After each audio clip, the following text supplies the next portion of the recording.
Okay, so the first shot is of a black screen with writing telling you that the students disappeared, and then within seconds another line of writing fades in telling the viewer that the footage was then found. The shot then cuts to a shot of the main girl in her living room telling the camera that she's leaving the comforts of her own home to go to the woods to look for the Blair Witch. The shot then fades to black and then cuts to a woman and a child with the students asking them questions behind their camera. Again, it cuts to black and white. Cuts to a black and white shot of a woman talking about her experiences of the Blair Witch, and before quickly cutting to a shot of a girl in a diner being asked if she'd ever heard of the Blair Witch, before then cutting back to the black and white shot.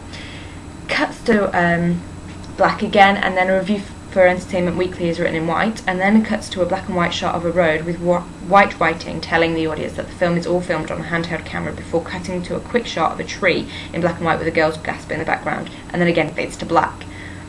The shot then cuts to a shot of the main girl again in daylight being asked in her opinion on the Blair Witch, and then cuts to black and comes up with another shot in daylight of the group arguing. So every time a shot is ended, it fades to black, and the shots are all very, very quick. It then comes up with another shot of another character with the main girl obviously behind the camera stating she knows she's not lost, but then it cuts to a nighttime shot in black and white of the girl calling out hello, cuts sharply to black and white shots of running with heavy breathing and lots of screaming. The tempo is increasing so that it's a lot more fast. It cuts to black and then comes back up in the daylight with the forest, with a figurine of the Blair Witch's sign made of sticks. Cuts to black and then comes back up in nighttime with screaming, running and swearing.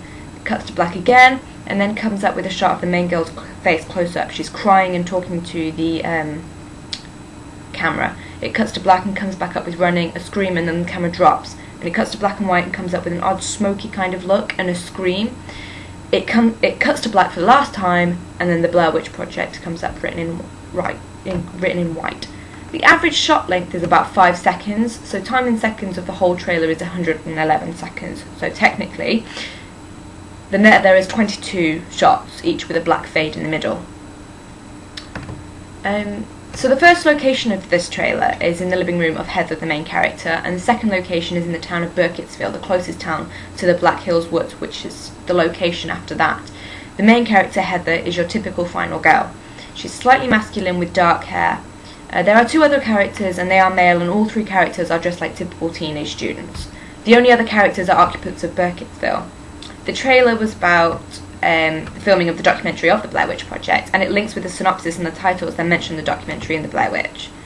The predominant themes are horror and amateur filming and documentary filming, and mythology as well. You know, is the Blair Witch real or just a myth? The only props we saw were backpacks and the figurine of the Blair Witch made of sticks. The camera work was amateur, but it was made to look that way, so that in contrast, the black and white was much more steady.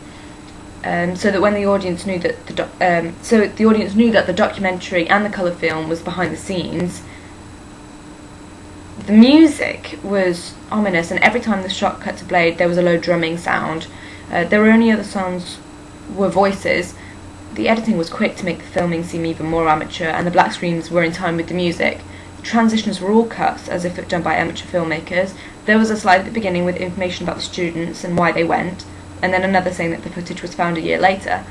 Then there was a slide with a review from Entertainment Weekly, and then finally at the end a slide saying the Blair Witch Project. You could tell the trailer belonged to a horror genre as it's dark, mysterious, and the writing was simple but very effective. I think the amateur filming made the trailer look authentic, and the music was paired well with the footage. This is typical as it has clips from the film so that the audience understand why the students are there, but leaves enough out so they don't know the whole story, so then they want to go and see it. It also has enough drama to make the audience want to watch the film. And there is my research on the Blair Witch Project.